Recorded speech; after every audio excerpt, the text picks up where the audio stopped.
Përshëndetje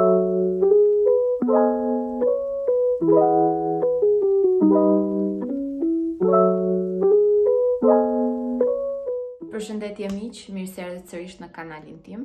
Sot do flasim për mungesën time gjatë kësaj kohe në YouTube. Çfarë ndodhi, si jam, si po shkon. E di që kam bërë shumë mungesë, faktikisht ka qenë një periudhë pak e çuditshme për mua. E gjitha nisi rreth para një muaji, kur unë shkova tek spitali për të bërë një kontroll tek gjuri. Shpeshherë kur stërvitem, filloj ndjej shqetësime në gjuhë dhe thash ishte momenti i duhur që unë të bëja një kontroll, një check-up për mos ma ta lëm pas dore. Zakonisht kur kam probleme me shëndetin ose tendenca që mund të lindin probleme, jam pak e fiksuar dhe më pëlqen të shkoj me një herë dhe ta zgjidh si problem. Nuk dua ta lë pas dore sepse them më mirë para prit diçkaje se sa pastaj merrem dhe përballoj gjëra më të mëdha. Dhe për këtë arsye kontaktova tezën. Tezja ime është mjeke dhe kemi kështu si pikë reference për gjithë familjen. Në shkurt muhabeti e shqetësojmë orar për orar, janë nxjim jetën me hallet tona. Kontaktova për të më këshilluar një mjek të hajrit për gjurin. Shkoj në spital dhe tezja ishte pranishme aty dhe në momentin që po prisja për një përgjigje, më vërej që poshtë kisha vendosur maskën dhe në anën e djathtë kisha një fryrje të gjendrës së tiroides.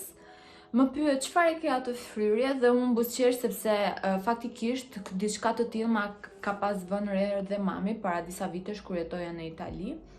Dhe kisha shkuar për të bërë disa kontrolle, kryesisht mjeku i familjes në Itali më pa të dhënë thjesht përshkrimin e kryesë së disa analizave të gjakut, pra të shën vlerat e tiroides, të cilat më kishin dalë normale dhe kisha harruar këtë gjë.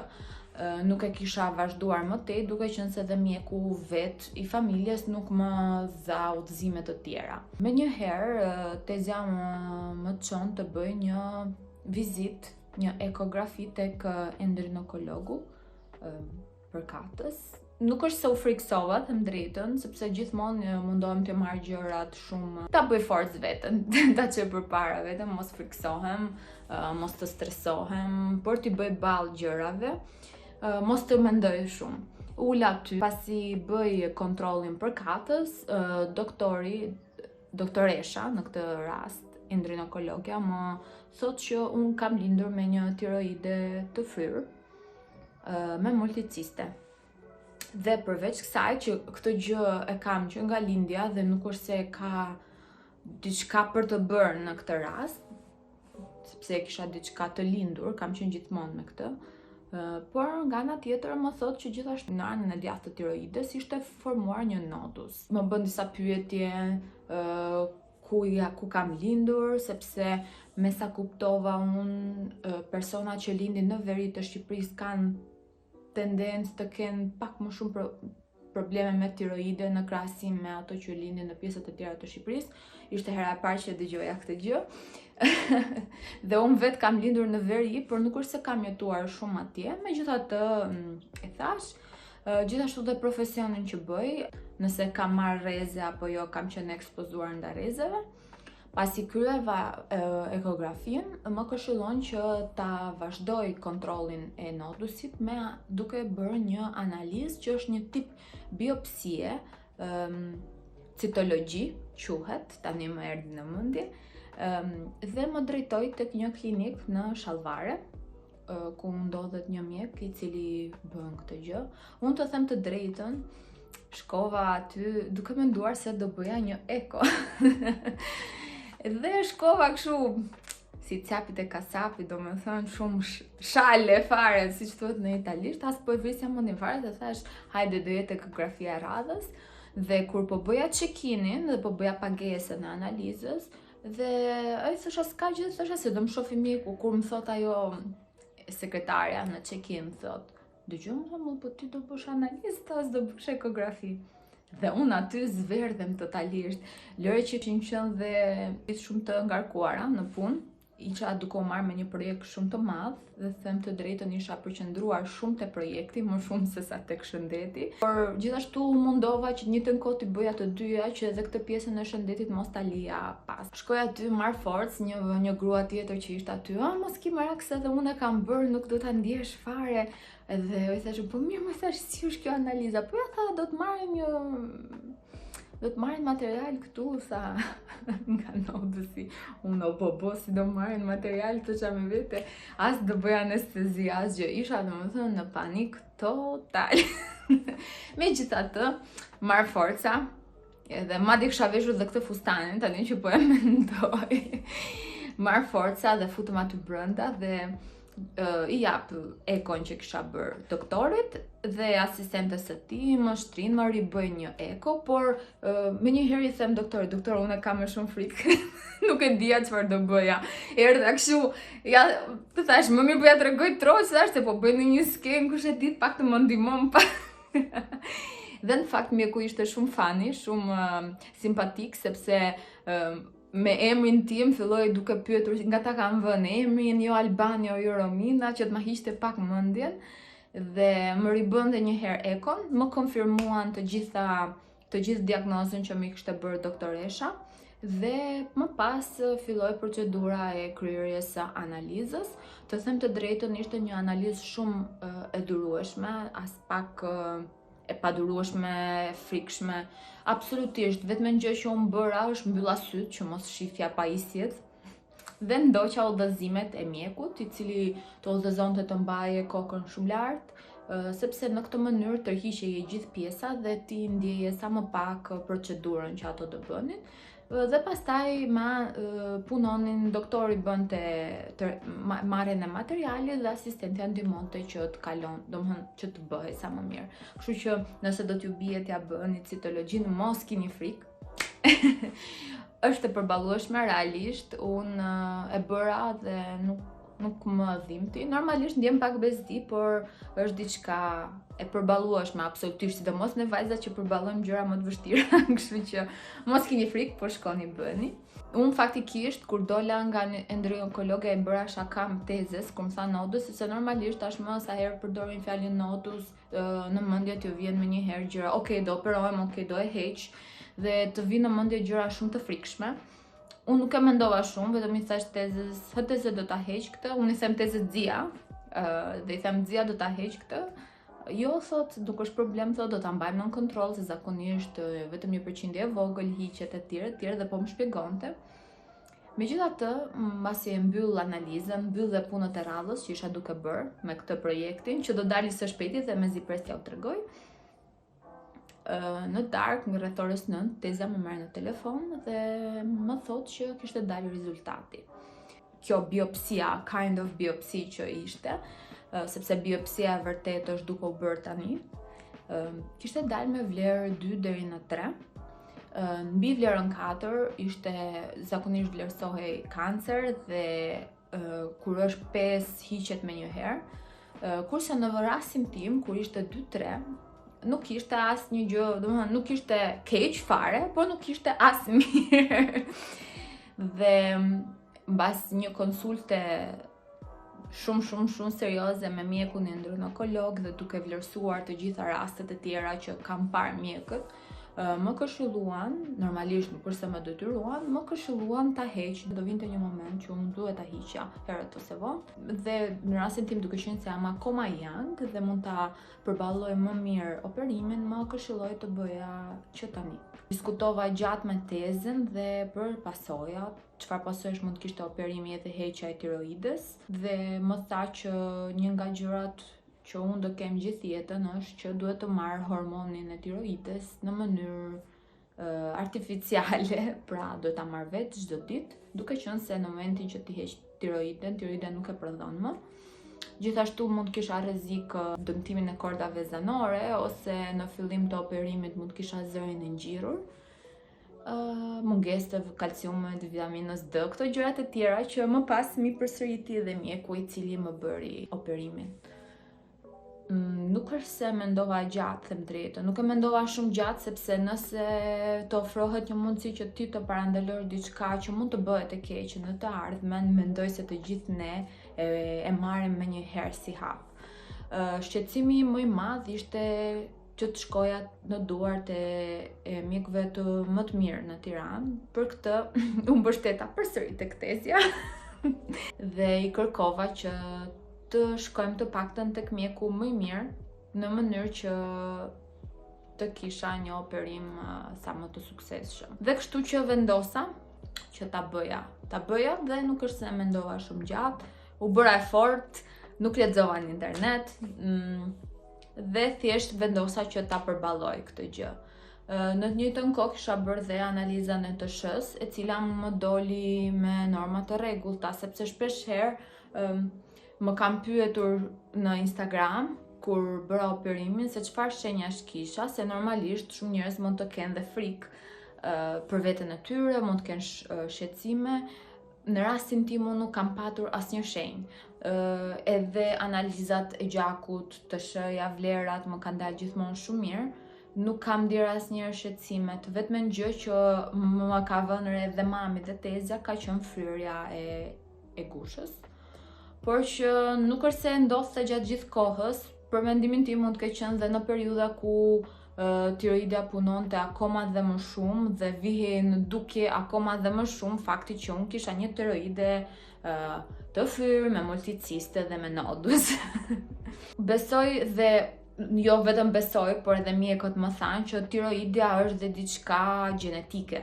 Nëse keni në shtëpi persona në familje që kanë probleme me tiroiden, ju këshilloj, nuk do thotë që edhe ju do keni probleme, absolutisht jo, por ju këshilloj të bëni një check. Unë zbulova që nga familja e babit, djemtë e axhës së tij vuajnë nga tiroidet, marrin ilaçe dhe djali i axhës tim, Ricardo, merr ilaçe për tiroiden. Vllai më tha mbasi bëra gjithë këto kontrolle. Dhe me sa duket unë kam patur dhe gjenetike. Pak si shumë. Vendosa pikë së pari të mbyllja projektin që kisha ongoing, sepse duhet të bëja dhe regjistrimin e zërit dhe frika më e madhe imja ishte që unë të bëja operimin dhe të mos arrija dot të mbyllja kontratën. E kam shumë bezi mos jem korrekte, kështu që vendosa të mbyllja fillimisht projektin, i cili zgjati 2 deri në 3 javë dhe mbas saj vendosa me një herë, ndërkohë që kisha lënë tezën të gjeni mjekun më të duhur për mua, nuk ishte çështja të shkoja në një spital privat apo publik, apo në një spital të caktuar kundrejt një spitali tjetër. Për mua ishte thjesht të gjeja mjekun që më përshtate më shumë kërkesave të mia, ato që kërkoja unë. Si përfundim mbasi bëm disa kërkime, arritëm të gjenim mjekun, kirurgun që do më merrte përsipër, por fillimisht duhet bëja një herë konsultën me të. Unë zgjodha mjekun Dr. Alfredin dhe normalisht kjo nuk është diçka sponsorizuar, kjo është thjesht ndarja e një pjesë e jetës time që sapo ka ndodhur. Pas 5 ditësh që tentova të zë takim te doktori punon te spitali amerikan. Më në fund arrit të lë një takim dhe që të bëjmë konsultën. Shkova së bashku me tezën, normalisht, dhe me hekrin, normalisht. Isha me një skuadër kështu nga gjitha anët, për mendimin tim do vinte edhe Nea, vllai, por i thash jo as mamit, i thash sepse nuk doja shumë, jam ai tip që preferoj më mirë ta ballafaqoj gjën vet, mos të ngatroj shumë njerëz, sepse pastaj bëhet situata kështu, a të mbaj veten apo të mbaj tjerët. Kështu që më mjaftuan këto të dy. Bëra konsultën, mjeku më bëri dhe një si tip analize me telekamerë që ta vendosin nga hunda dhe të shikonin këtej. As këtë se dija që do ta bëja dhe unë panik aty, duhet që s'kam qenë nëpër spitale shpesh herë. Por mjeku më thot që gjendja nuk është shumë e keqe, në sensin që kisha akoma pak kohë, por që do vinte një moment që duhet ta hiqja. Dhe duhet të vendosja vetë nëse isha gati ta hiqja tani apo operimin ta bëja pak më vonë. Më elenkoj të gjitha pasojat që mund të kisha nga operimi. 5% të rasteve të operimit mund të kishin probleme dhe dëmtime të kordës zanore, por që më pas me operimet të tjera rekuperoheshin. Mund të kisha probleme me kalciumin, me vitaminën D, normalisht shenja që ngel, por më tha, ne zakonisht mundohemi t'i bëjmë aty ku keni rrudhat apo t'i spaske. Nëse doktori ishte shumë tip simpatik dhe shumë cool, shumë nice, përveç se shumë i zoti. Dhe unë asgjë nuk është se unë isha bërë gati për këtë gjë dhe i thash thjesht që okay, unë do ta bëj tani operimin, duke qenë se më mirë them e përballoj tani që jam akoma young e re, se sa në një moshë mbas 10 vitesh kur mund kem dhe probleme të tjera. Vendosim me asistenten pastaj kur do ishte data e përshtatshme për të bërë operimin, duke qenë se doktori ishte shumë i ngarkuar dhe me operime të tjera. Është në krye të departamentit të orëlës të kirurgjisë, kështu që operimet të tiroides dhe të bajame tjerë i bëjnë çdo ditë. E vendosim datën e operimit dhe procedoj pastaj me kryerjen e analizave të gjitha gjërave. Nuk shkova në operim me friksuar. Nuk shkova sepse e kisha ndarë mendjen që do ta përballoja. Më kishin thënë që operimi nuk ishte shumë i vështirë, nuk ishte shumë invaziv dhe gjithashtu endokrinologja më tha, duke qenë se unë nuk kam një tiroidë shumë të madhe pavarësisht se ishte me probleme, do i kishte qenë një operim i lehtë. Okej, erdhi dita e operimit, kisha përgatitur një çantë me gjërat sepse më kishin thënë që duhet të qëndroja 2-3 ditë në spital derisa të më jepnin okay për të shkuar në shtëpi. Kështu që kisha përgatitur një çantë një darkë më përpara, në 8 shkoj aty, bëj check-inin, më bëj një tampon për Covidin. Pavarësisht se situata në Shqipëri është pothuajse Covid free, por më bën një tampon. Operimi ishte gjithë një paket ku përfshinin si operimin, analiza dhe shtrimin në spital, gjë që ishte më komode sepse pak a shumë e dije se sa do shpenzoje dhe nuk është se e vrisim më mendjen do më dalin shpenzime të tjera. E kështu me radhë, siç mund ndodhi në shtet që ndonjëherë të dalin dhe shpenzimet papritura për x arsye të tjera. Pasi dal negative nga Covidi, më japin dhomën përkatëse. Fillimisht isha vetëm në dhomë, kështu që ndrohem, vesh atë bluzën e spitalit, më veshin ato getat për venat, çfarë janë ato gjërat. Nuk është se më lën të pres shumë, vjen shefi, më duket ishte i pavionit aty, që ishte nga Kosova dhe ai shumë i sjellshëm, më pyet nëse kisha shqetësime, alergji, sëmundje të tjera ose kisha patur operime të tjera. Megjithatë kisha dhe dosjen time gati me gjitha analizat që kisha bërë paraprakisht, me personin që do më bënte anestezin, jo kontrollin mushkrive, zemrës e gjitha me radhë. Gjitha analizat që nevojiten të bëhen përpara se të futesh në një operim. Nuk është se prita shumë, mendova se do prisja shumë, por më njëherë më fusin në operim. Qasi më i sikletshëm është kur të fusin në sallë, duke qenë se ti je akoma e zgjuar dhe të kalojnë tek ai krevati, tek ai vendi aty dhe ti fillojnë të vejnë ato gjërat dhe ti ndjen dhe kupton që është momenti pa. Dhe gjithashtu dhoma është e ftohtë për shkak të mikrobeve që mos të shpërndahen infeksionet e gjëra të tjera.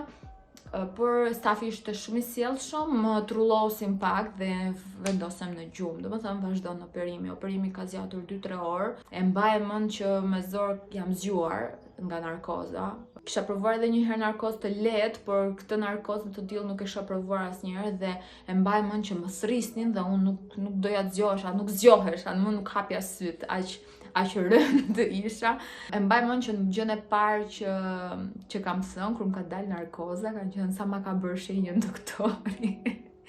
Edhe pse të drejtë nuk është se kam vrarë shumë mendjen për shenjën estetike, pastaj kam thënë që sa më hahet buk, se Normalisht shkon në operim pa ngrënë dhe si duket ishte edhe efekti i narkozës. Dhe gjën e tretë, kam thënë pasi kam dëgjuar veten duke folur, kam thënë, "Wow, pas kam zë", sepse prisja që normalisht zëri ishte i ngjirur dhe mos kisha zë. Megjithatë, doktori sapo kishte dalë nga operimi dhe i kishte thënë Ekrit që operimi kishte shkuar shumë mirë dhe kordat ishin okay. Doktorit tek spitali amerikan lokalizonin kordat anore dhe procedohente në mënyrë që mos të dëmtoheshin kordat. Gjë që me sa kuptova unë në spitalin shtetëror nuk e bëjnë. Nuk e di nëse është çështje kohe apo mungesa aparatesh, makineri, nuk e di. Të them të drejtën dhe nuk dua as të gjykoj sistemin mjekësor në shtet. Kur shkoj në dhomë, shoh që nuk isha më vetëm, po kishim dhe një person tjetër, ishte një zonjë e vjetër, një gjyshe, së bashku me familjen e saj. Unë e kisha shumë të vështirë të më dilte narkoza. E shifja veten që hapja dhe mbyllja syt, isha në një stad kështu droge totale. Tim të stomaku, kisha shumë uri, me zor hapja syt. Megjithatë, vlerat kisha në rregull. Ka qenë pjesa më e vështirë derisa të prisja mbas ditët që të filloja të haja pak. Por në njëjtën kohë, në momentin që fillova mbas ditët edhe të konsumoja diçka të vogël, ishte edhe momenti më tragjik sepse filluan dhe të vjellurat, e gjitha kjo për shkak të narkozës. Të them të drejtën, nga gjithë operimi, plagën nuk është se e kam ndier aq shumë sa që kam ndier efektet e narkozës. Anestezia për mua ka qenë shumë e vështirë, besoj se për të gjithë është. Përveç zimit që ishte pak me zor jam kthjelluar, por ka qenë problem shumë stomaku, kam vuajtur rreth 4-5 ditë nga stomaku, villja. Në një moment thash o bojsha nuk vjell më sepse mund të villë edhe ilaçet dhe infermierët e kishin më udhëzim që ilaçet i merja nga goja, siç ishte kalciumi, vitamina D dhe hormoni i tiroides. Nuk është se më kam bërë shumë sorum, përveç se një qetësues nëse e kërkoja vetë, të cilën them drejtën në darkë e kërkoja duke qenë se kisha dëshirë të flija pa u zgjuar. Fillimisht ditën e parë ishte vështirë, kisha edhe një tub këtu të cilën bënin pastrimin e gjakut në plag, që kur e parë fillim thash, nga një anë thash që s'kam kateter, se kisha mendjen o bobo dhe kateteri më duhet. Nga ana tjetër gjej një kateter të vogël këtu. Megjithatë, familja më ka ndetur shumë afër dhe i falenderoj për këtë gjë, sepse më kanë bërë të mundur që mos ndihesha keq asnjë moment. Dhe ta përballoja mirë të gjithë situatën, sidomos pjesën e të vjellurave dhe të stomakut, ku nuk mund të haja gati asgjë. Nuk është se qëndroj shumë në spital, them drejtën ishin pak ato skenat halla shqiptare, sa kisha dalë erdhi një nga ato familjarët të asaj gjyshe dhe më erdhi këtu në fytyrë. Domethënë, unë sa kisha dalë nga operimi, jo Covidi, mos Covidi, vjen tjetra këtu dhe më thotë, "Çfarë ke bërë?" Dhe unë thash vetë po unë, domethënë edukata e mësuar, edhe që i përgjigjem gjithë edukat, kam hequr tiroiden në atë moment, domethënë ta kisha çuar dhe në atë vend ikre. Dhe atë po thosha, s'mora Covidin aty.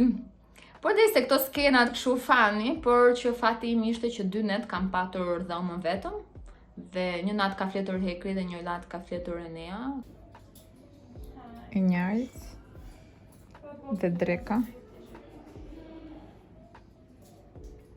Kurse kisha fuqi të bëja shumë gjëra, them drejtën, sepse nuk arrija dot të përqendrohesha, kisha marrë ca libra, kisha marrë një iPad të lexoja, të bëja, por përqendrimi ishte shumë i vogël. Duke qenë se dhe energjit nuk ishin të mëdhaja. Ditën e parë kisha pak të vështirë të qohesha vetë, duke qenë se duhet të qohesha dhe sikur energjin ma mërte kjo pjesa këtu kisha fik mos këputesha. Por pastaj fillova të qohesha vetë, ditën e dytë të ecja, të qarkulloja, sepse më mbajnë në kontroll për shkak të trombozës, më mbajnë në kontroll, jo. Them drejtën, unë ndjeva shumë mirë tek spitali, ishte një eksperiencë e mirë për sa i përket infermierëve dhe mjekëve, ishin gjithmonë shumë të kujdesshëm, shumë të sjellshëm. Pata një moment kur dola nga operimi që filloja të kisha disa si miza në duar, po kjo ndodhte për shkak të traumës që pusonte trupi nga operimi dhe për mungesën e kalciumit. Aty më bën një serum dhe gjithashtu unë në darkë, siç tash kërkoja atë serumin me paracetamol që të flija gjumë, sepse nuk doja të zgjohesha shumë natën dhe doja që të kalonte dita sa më koha sa më mirë, sa më shpejt. Mjeku vinte më shikonte dhe më thoshte që të ecja, që mos të rria ulur, që televizja qafën, mos të rria ngirë. Them drejtën, rria pak e ngirë, se isha pak e friksuar, duke qenë se kisha dhe këtë tubin e hollë që bënte pastrimin e gjakut, që e merja me vete kudo kështu. Them se pjesa më e keqe, siç thash, ishte anestezia. Anestezia ishte pjesa më e vështirë.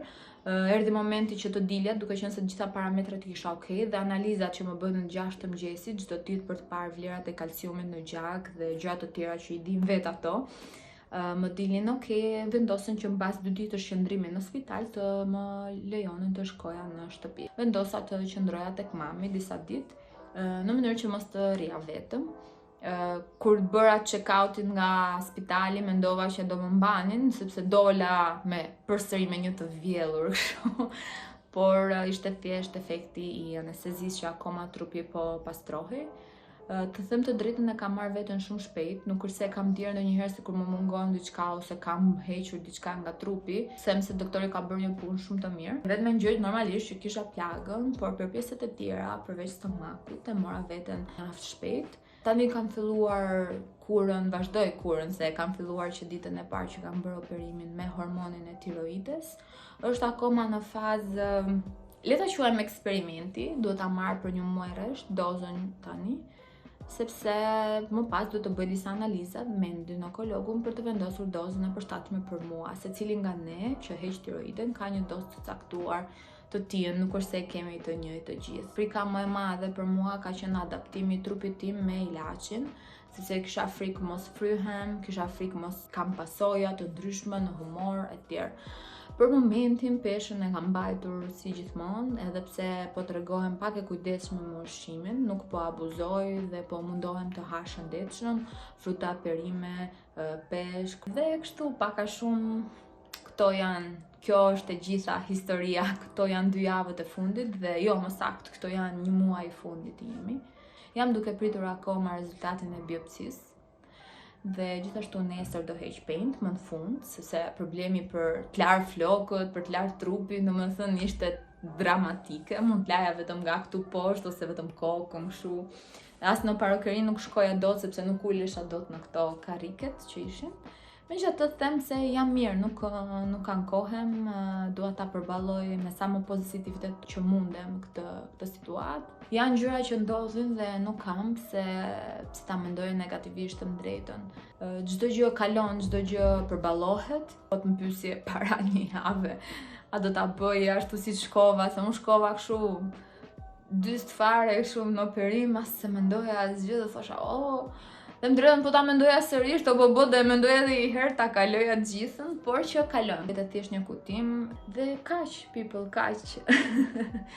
U riktheva sërish, do mendohem të jem shumë më prezente dhe falenderoj shumë të gjithë ju për supportin që më keni dhënë në Instagram, sidomos kam marrë shumë mesazhe dhe shumë dashuri. Janë ato që kanë bërë një lutje, që më kanë çuar lule. Faleminderit shumë për gjithë dashurinë, sepse është dhe supportin, është gjë shumë e madhe në këto momente ju pak të lehta. Dhe ju këshilloj vetëm të ndiqni shëndetin, mos lini, mos neglizhoni asgjë. Kjo nuk do të thotë që kjo që më ndodhi mua do t'ju ndodhi dhe ju, sepse shpeshherë kam parë njerëz që mbasi ju kam treguar se çfarë më ndodhi janë panikosur.